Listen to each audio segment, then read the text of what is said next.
Well, welcome, viewers and listeners, to another edition of CHP Talks. I'm here again with a very special guest, the Honorable Brian Peckford, former Premier of Newfoundland. Brian, thank you for joining us today on this program.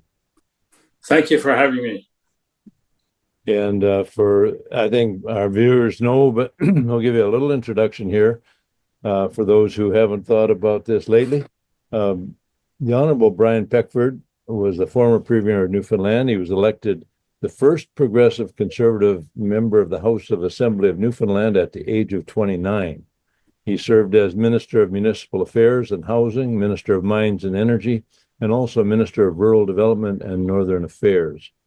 In 1979, Brian became the third Premier of that province since Confederation. He was 36 at the time. As Premier, Brian was a strong advocate of provincial rights, as manifested in his efforts to gain some control of and the revenues for the province from the developing offshore oil and gas resources, and culminating in the Atlantic Accord. Brian was also involved in the constitutional patriation process of the early 1980s, leading to the Constitution Act of 1982 and our Charter of Rights and Freedoms. It was Newfoundland's proposal that led to the breakthrough, and Brian is the only living First Minister who participated in that constitutional process. He's written two books. His last is titled "Someday the Sun Will Shine and Have Not Will Be No More," and that was a Globe and Mail bestseller in 2012. In 1982, he was sworn to the Privy Council by Her Majesty Queen Elizabeth. And as a consultant, as a citizen, Brian has conducted inquiries on behalf of the British Columbia government and the government of Canada. He's been a very active advocate for freedom during the dark days of COVID, the truckers' convoy, during the mandates, and he has sought legislative and judicial adherence to the letter and spirit of our Constitution. Brian and his wife Carol have provided much encouragement and valuable perspective in the ongoing fight for the origins and freedoms, for the rights and freedoms of all Canadians. So once again, Brian, thank you so much for joining us today. And the note that triggered me to call you at this time, it's always a pleasure to have you on, but you had a short article on the during the Trump tariff kind of situation that went on. You had a short article about interprovincial trade, and you pointed out that although there's a lot of panic there about that now, there's actually been a committee or efforts to improve interprovincial trade since you were Premier. You said about 30 years ago or so, and we're still trying to figure it out. So all of a sudden, Minister Anita Anand says, "Oh, we can solve that in 30 days." So just give us an overview of that situation, and why you think all of a sudden they're panicked and think they can do something about it. Will they succeed? And what are some of the barriers to trade? I'll ask you all those questions at once.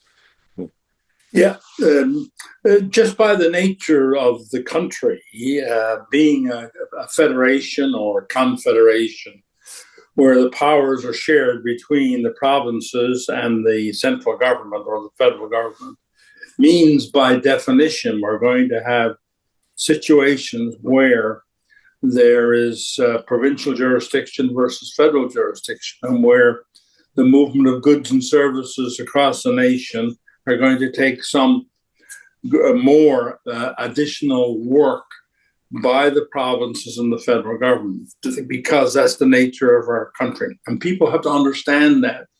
That's who we are. And in order to solve that, it takes all of the provinces and the federal government to do so. We have not done that. Even in something so simple as trucking, which is a very important transportation trade component, there are various rules between the provinces when a truck moves from British Columbia to Alberta to Saskatchewan and so on.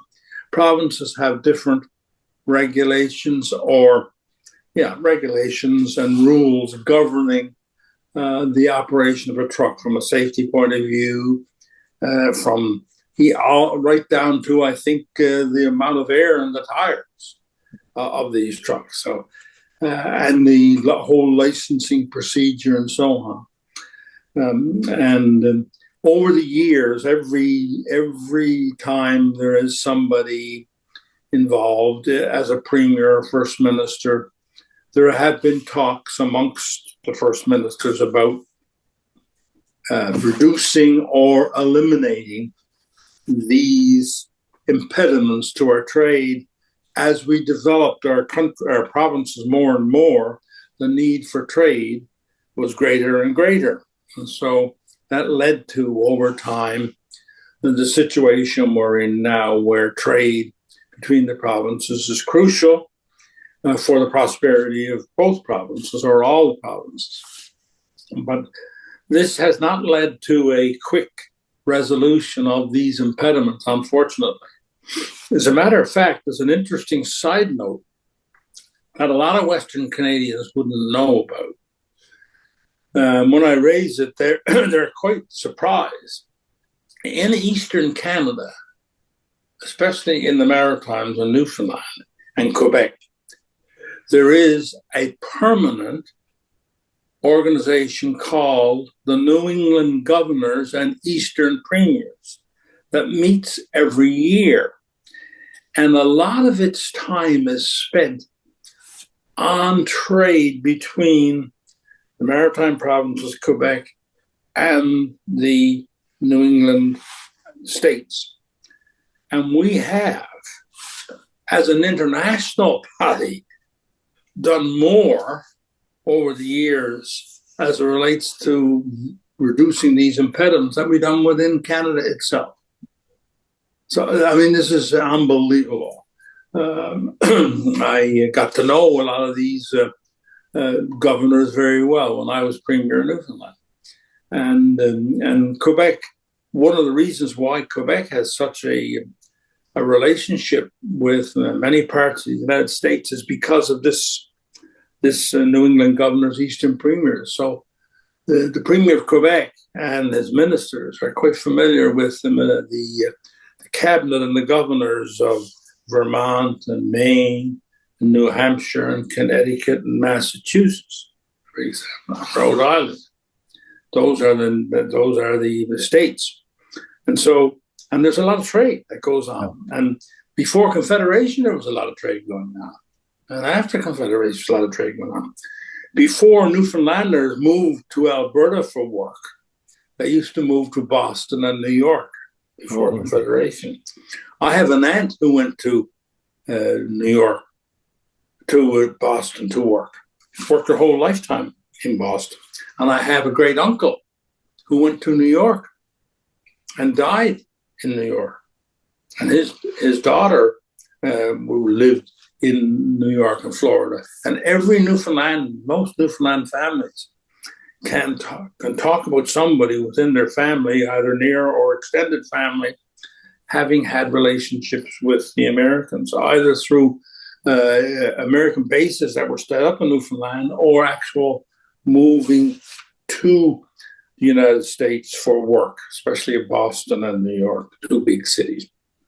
So that's an interesting backdrop, how that has happened. In Canada itself, we have become far more selfish over our own provincial boundaries as it relates to interprovincial trade. One thing to say, like Alberta says, and Saskatchewan and Newfoundland said, and we're successful, that we own the resources, the jurisdiction over oil and gas and gold and copper and so on, the hard minerals and so on, belong to the province. That's one thing. The other thing is, what do you do with these things once you get them developed? And you must, as Alberta's been fighting for years, more pipelines. So you need trade and you need international trade. And what often happens is because of that friction often between the government of Canada and the provinces over things like oil and gas. It often contributes to impeding progress on the transportation of those products which are provincial. And we know that today. We know that, we see that today. The tension between the government of Canada and the government of Alberta, for example, is very real, and it spews over into other things, and even into social policy as well as natural resource policy. Now, when this latest round of trade talk between Canada and the United States arose by the election of Donald Trump as the president for the second time, and his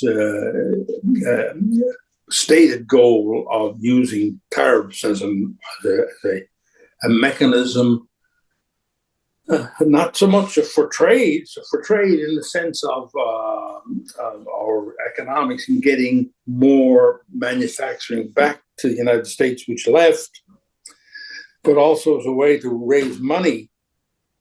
And as a raise in Canada's case as relates to the border, as a way to try to get Canada to do more on the border to stop the illegal shipment of people and drugs from Canada into the United States. And so, since that has arisen, of course, Canadians have become more familiar again with talking about trade. And one of the things that they unbelievably ignored, and I've been watching this very closely and writing on my blog, is that we don't have free trade in Canada. So we're at a bit of a disadvantage when we're talking to the Americans.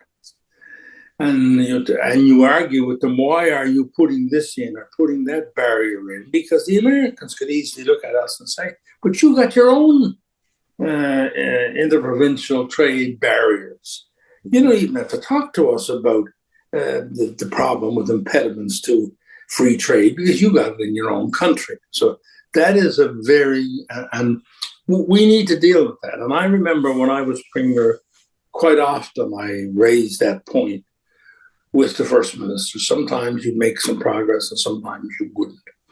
But when it came right down to it, we didn't do a lot. We didn't do a lot.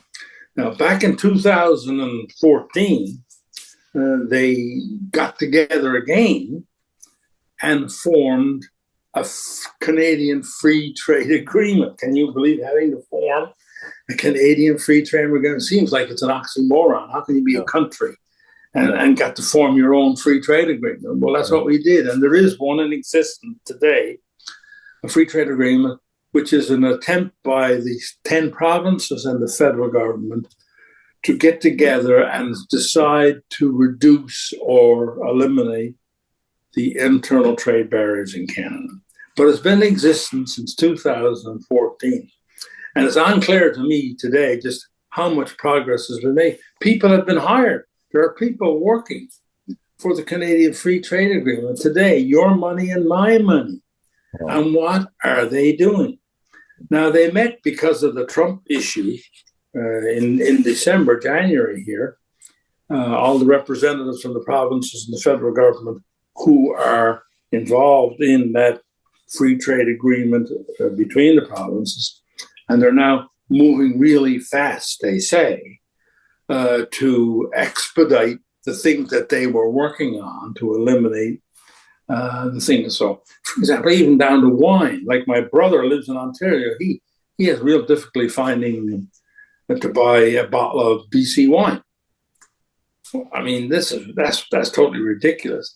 And he knows, and a whole bunch of people in Ontario know that besides the wine they have in Ontario, the wine in British Columbia is extremely good. It's extremely, really good wine. But both wine that's in the Okanagan and even on Vancouver Island, for that matter. And yet we have these impediments to the wine going freely across the country. And from time to time using it against one another, just absolutely ridiculous. So something as simple as wine and trucks, they're all very important. The wine industry is extremely important to a big section of British Columbia. It's very much a part of its growing economy. Trucking is unbelievably important for trade. Look at the truckers' convoy, how many trucks go across the border every day? Hundreds of them. And hundreds of millions of dollars are transported by truck from Canada to the United States and from the United States to Canada. So this is extremely important. So that's one of our, I think that's one of the irritants that's involved with Americans like Donald Trump, who are very cognizant about trade and how you can use trade. Now, it's only become recently, what shall I say, important for big players to talk about trade as revenue. He usually talks about eliminating the trade to allow more goods to come in freely from the other country and for you to have your goods go into their country freely. So it's just free trade. Mm-hmm. But Trump is raising a new idea about trade and using trade as a means because he sees it, Canada has 75% of its trade with the United States. Therefore, it's a fantastic customer. And if we can up the price on what we sell them, then we can make more money and therefore help reduce our deficit. So this has become a very important point. Unfortunately, just before I came on the air with you now, I was watching deliberately the television because both CTV and CBC, our two main national networks, have major programs on their all news channels dealing with trade as I speak. Because today, Trump has moved ahead and imposed tariffs on Canada as it relates to aluminum and steel, 25%. And so they're all talking about, but nobody's talking about those 5 people, and they're all, unfortunately, none of them are former politicians. They're all bureaucrats, former advisors to Harper, former advisors to Trudeau, former advisors to whoever, to the leader of the NDP. But they're all bureaucrats. They're all bureaucrats, which, of course, Trump hates. And but there should be some more people who were actually in power, who were elected. They won't talk to me. None of them will talk to me anymore because I'm an I was a pro-trucker, and they don't like, and I'm skeptical of vaccines, and therefore I'm not an appropriate citizen anymore of the country to participate in public discourse, unfortunately, with all these things. And so here you have all of these people on just a few minutes ago, still on there now, on CTV and CBC, talking about, well, how can we get it? Well, oh my gosh, what are we going to do now? None of them talked about the internal trade for a whole while I was watching it for almost half an hour. Nobody mentioned the internal trade, right? So, and nobody talked about our marketing boards. We have an internal barrier against the United States where they're not allowed to ship any of their eggs and cheese and milk into our country. And therefore, we have a restriction. Right? And I can't go out tomorrow if I meet all the environmental and agricultural normal standards. I can't go out and start a farm tomorrow growing and selling eggs. I can't do that. I need a special permit from a marketing board, right, to do that.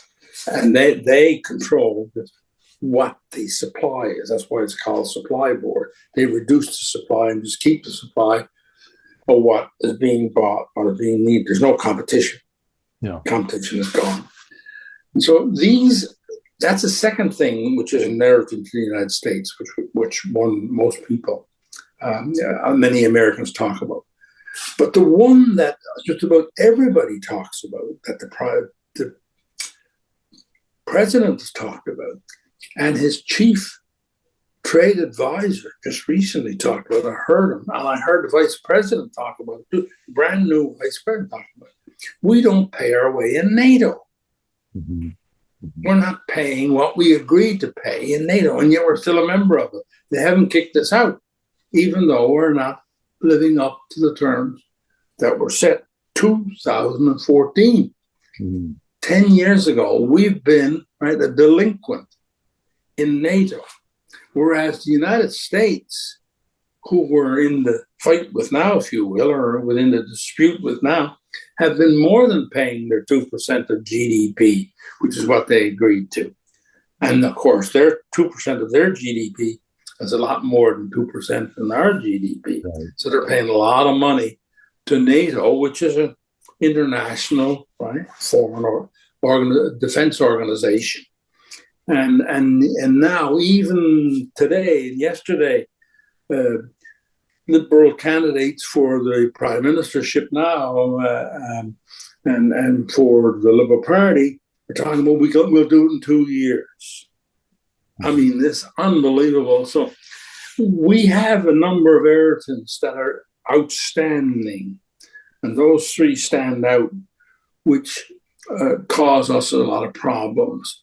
And the internal trade one, which we mentioned first, this committee of ministers and so on that are representing all the provinces, it should be the first ministers now.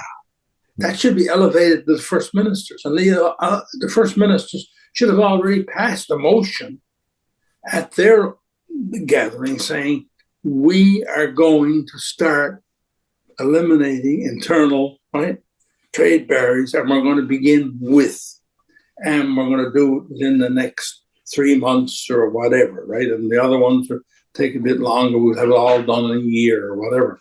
But there's none of that. So we do a lot of talking. And this is what I think one of the things that's very frustrating to me.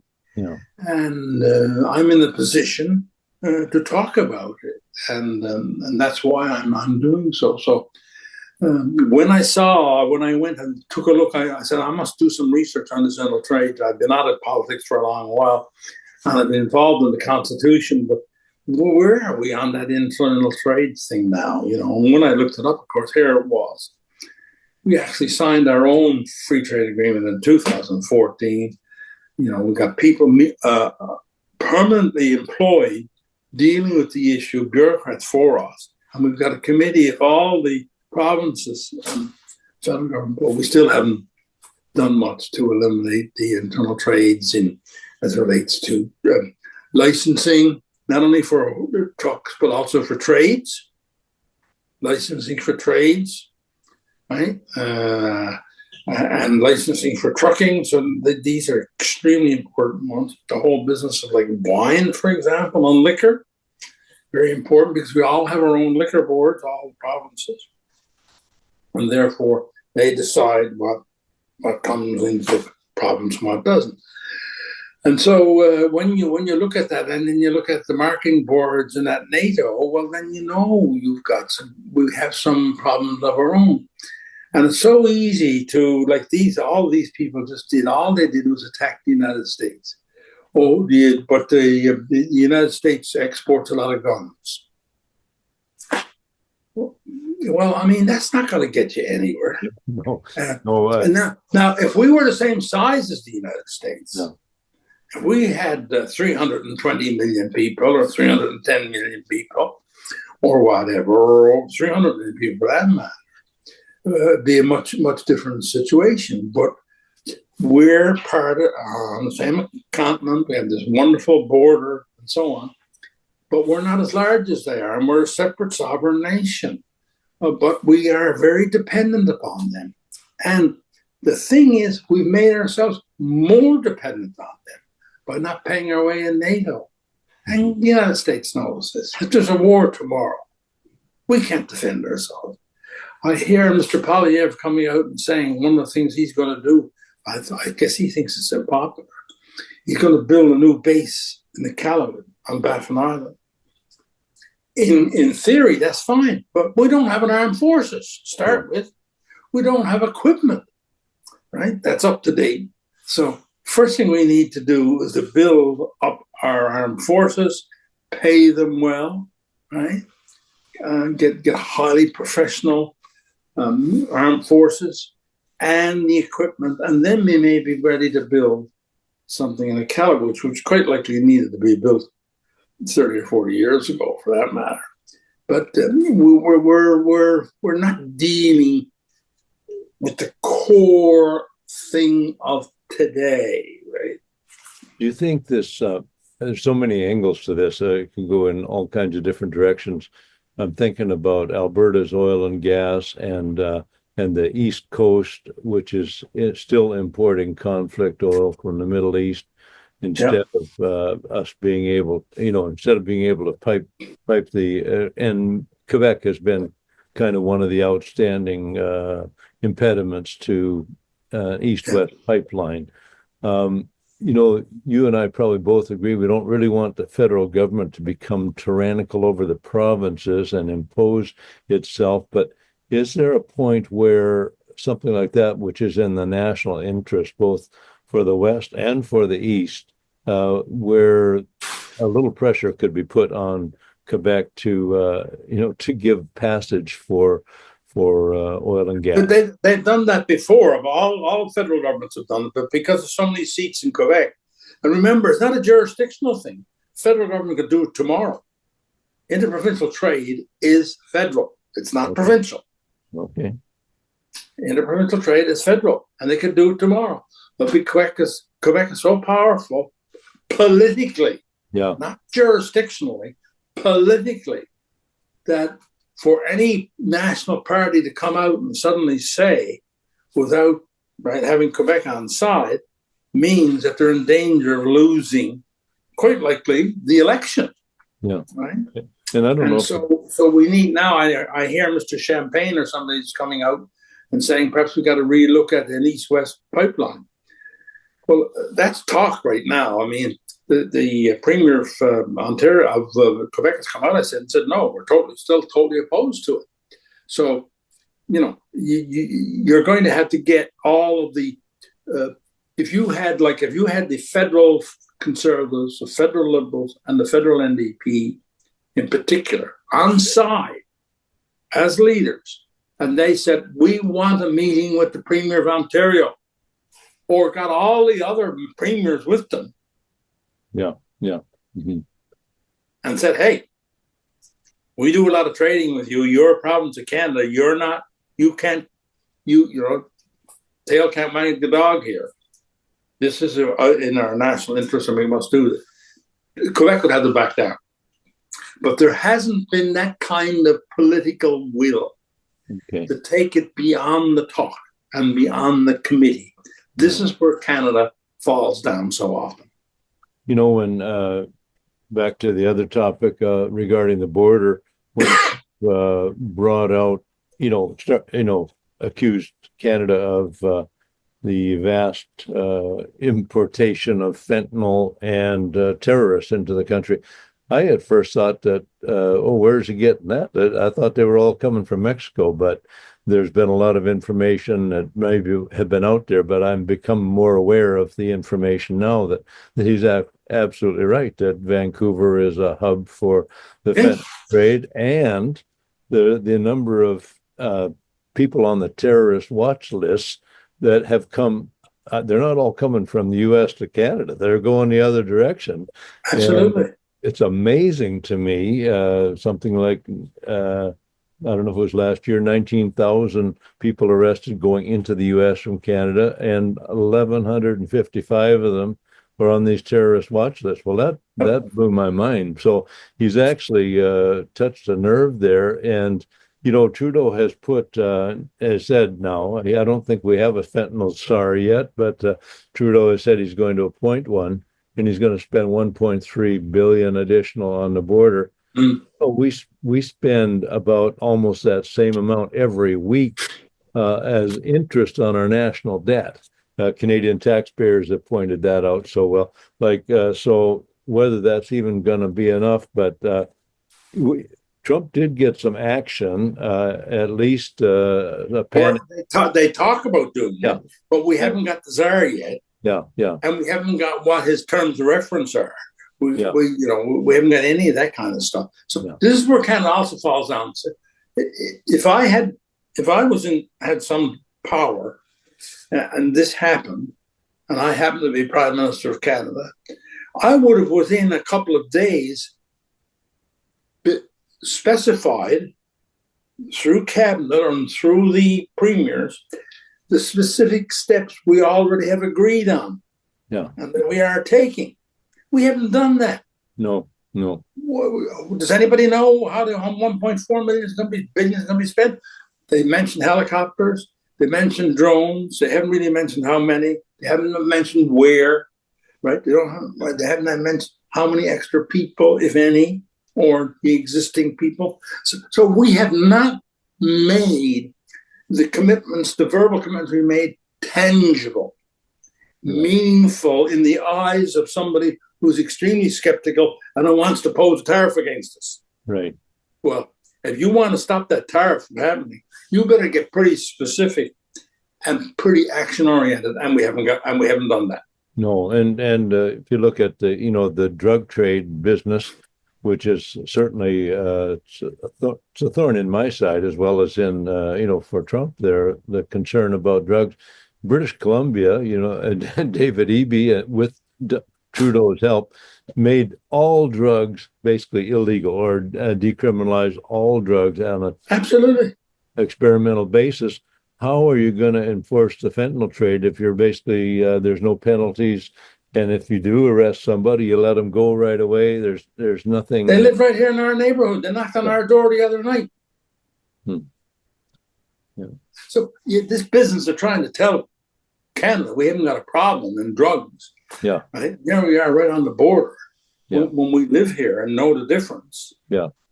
I mean, this is ridiculous. Totally ridiculous. Now, so the point of it all is, of course, it's not as big as Mexico, but that's the point. We don't want to get it as big as Mexico, and it's going in the wrong direction. Right. Yeah. It's growing. Yeah. You don't cut off the drug trade by legalizing drugs. That's a backwards way of looking at it. So at the risk of, we've already bit off quite a bit here, but if you got a couple more minutes, I'd like to ask about the Senate, because it's been recently announced, well, already Mr. Trudeau, I don't know if all Canadians know this, but has appointed 90 of our 105 senators.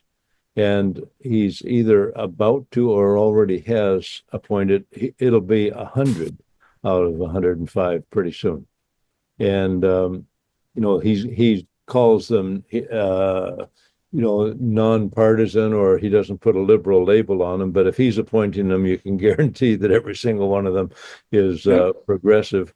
The problem, and I see this even with Mr. Poilievre, Mr. Poilievre is not in my mind the savior of the world, but obviously we share many of his concerns about the economy and so on.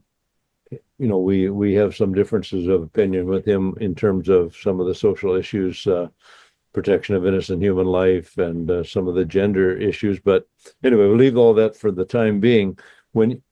If and when, and I suspect he's going to be the next prime minister, unless Mark Carney is able to fool the Canadian people that they've got a new new regime. Well, Mr. Poilievre better pick up his game. He's starting to lose in the polls now. He better pick up his game, because now we're Poilievre just kind of attacked Trudeau because Trudeau's gone. Trudeau's not going to be fighting the next election. Yeah, it's somebody else. So with the Senate stacked like that, even if Mr. Poilievre was perfect on all the issues and went in there with a huge majority, and he may go in there with a strong majority, But if he wants to attack some of these issues that the Liberals have built such a terrible, they've put together some terrible legislation that has for censorship and for restriction of freedom in so many ways. How do you see the challenge for Mr. Polyev as going in, and how can he overcome that? Like everything that he passes in the House of Commons has to go through the Senate. So how is he going to accomplish that? Yeah, most of the stuff gets approved by the Senate. That's approved by the House of Commons. So the first thing that's important for Mr. Polyev is to get a majority, which Trudeau didn't have. He needs to get a majority, and that will send a big signal to the Senate. Okay. That this government, when it passes a law, it's a law which is being passed by the majority of Canadians. The majority of Canadians are represented by this one party, and so therefore that will go. The other thing is the Senate has been and will continue to be extremely careful over what it does oppose. Usually it makes amendments. It doesn't make wholesale changes to it. At the end of the day, the House of Commons rules, and it'll go back and forth to the two bodies, but at the end of the day, the elected will survive and will be the ones whose decisions will be carried. So I wouldn't worry too much about the Senate overly, because it's always been, in a situation similar to that. Not perhaps as large as it is today in one party's favor, but I would worry more about the party and the House of Commons, and that party having a majority and being a strong party and doing their work with the Senate. That's the other thing. Doing their work with the Senate. Just don't have something passed in the House of Commons and sent to the Senate. Have your homework done. You know what bills you're going to be bringing in. And so you meet with the leaders of the Senate and go through all that so that they have some idea and understanding of it. Right? And so I think that's an important part that needs to be played. But the key is for Mr. Polyev in this particular circumstance to get a majority, a good majority. If he gets a good majority, then the chances of him getting most of his agenda passed will happen. Okay. Because the Senate will know that he's speaking for the majority of Canadians. But by the same token, he needs to become engaged with the Senate and involved with the Senate and involve them where it's necessary. For example, I think the Senate should have been involved a lot more in various inquiries that have been going on. Have joint federal, provincial, not federal, provincial, Senate, House of Commons committees. The Parliament of Canada is the Senate and the House of Commons. The Parliament of Canada is not the Senate or is not the House of Commons. It's both of them together. That's what makes up the Parliament. And so having a parliamentary committee, a full parliamentary committee of both houses, representatives from both houses, I think is extremely important. And the governments of Canada have not used that to the and if they did and engaged the Senate, you would have a far more cooperative Senate at the end of the day. Very good, very good. Now, just to get your, I don't know if you're in the habit of giving predictions. The Liberals are in their leadership race right now, and looks like Mr. Carney is in the lead. He seems to be getting the boost from behind from those that he's worked with closely. Do you think when they come back on March 24th, my prediction somewhat time ago was that with Jagmeet Singh saying that he was going to vote a non-confidence and that the government would fall then. Now, since that time, Jagmeet Singh has backed down quite a bit, said, well, we might have to work together to fight against Trump's tariffs. They're using Trump as a punching bag to justify their ongoing existence. Do you think Jagmeet Singh is going to stick with the non-confidence, or is he going to buckle? I think he may buckle. Yeah. It depends on how serious the Canadians view the whole trade thing with Trump between now and then. If it becomes more and more serious, and Canada really can't get its act together, and it's seen that really, and Trump is saying that I'm going to bring in the next 2 days anybody who has tariffs against us, and we have not reciprocated, we will, on whatever product it is. I don't know if there's any in Canada where we have a tariff against something that's coming in from America, for which they have not retaliated. Because if they have, they will now over the next 2 or 3 days. Yeah, and he's not stopped there. He's going to, he's going to do more. Yeah. So I think it is possible for the leader of the NDP, in his own mind, to make a case.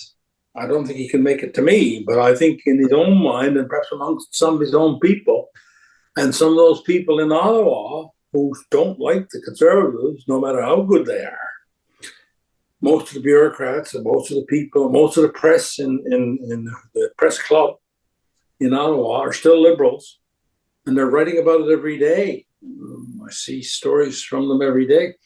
Then he may do a deal, quite likely with Carney, the new Prime Minister, whereby, because of the trade thing, they'll do a step by step and not have the election until May or June or whatever, or in the fall. That is possible, I think. Well, we're certainly the 2025 has opened up with a bang. Yes, for sure. The inauguration of Mr. Trump, and there's many things that he's doing that I appreciate. We need somebody doing the kind of work that Elon Musk is doing in their absolutely discovering waste. The taxpayers in Canada, it's Canadian Taxpayers Federation, has already discovered the waste, but they haven't discovered any way of getting the federal government to smarten up. But what's happening down there, but it certainly is going to shake Canada up, and hopefully in a good way. Yes, hopefully it will. Both as it relates to that, as it relates to religion, as it relates to gender, right? To all those things. I support what Trump is doing on all those kinds of things, and with Mr. Musk.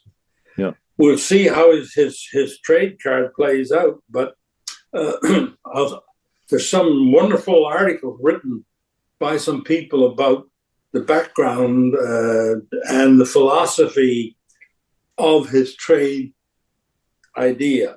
It is not crazy, as many people like to say, who are so wedded to one way of doing trade. You've got to think outside the box, and that's what Trump is doing now. He's thinking way outside the box.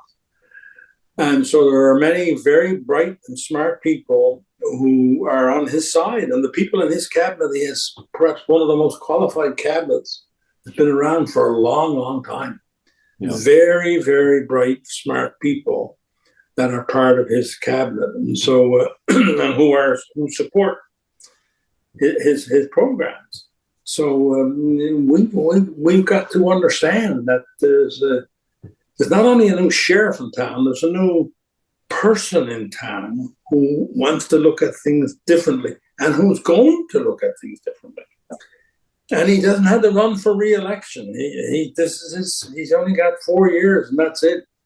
And as we can see, he's going to make the best of it and going to do it pretty fast. Yeah, and I certainly think that Canada can benefit. The tariff thing was kind of scared some of our leaders into action, which should have been taking place a long time earlier.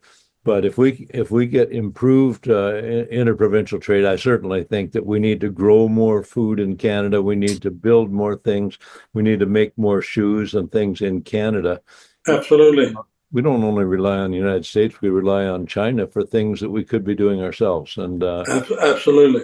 So if we get some improved Canadian productivity out of it and a better border that controls the drugs even coming into our country as and controlling the flow of people. That's one thing that Mr. Polyev hasn't talked much about the immigration situation, but that is one of our. I know Maxime Bernier and I think, are Yeah, on the same page with that. That we our housing affordability and all that, even doctor shortages and whatever. If we're bringing too many people into the country, we can't absorb them at I this agree. rate. And I so agree. I agree. we Yeah, certainly hope to see some of those kind of changes. Well, exactly. Mr. Peckford, thank you so much, the Honorable Brian Peckford, for joining us today. And we just value your wisdom, your insight, and appreciate so much you speaking to our folks today.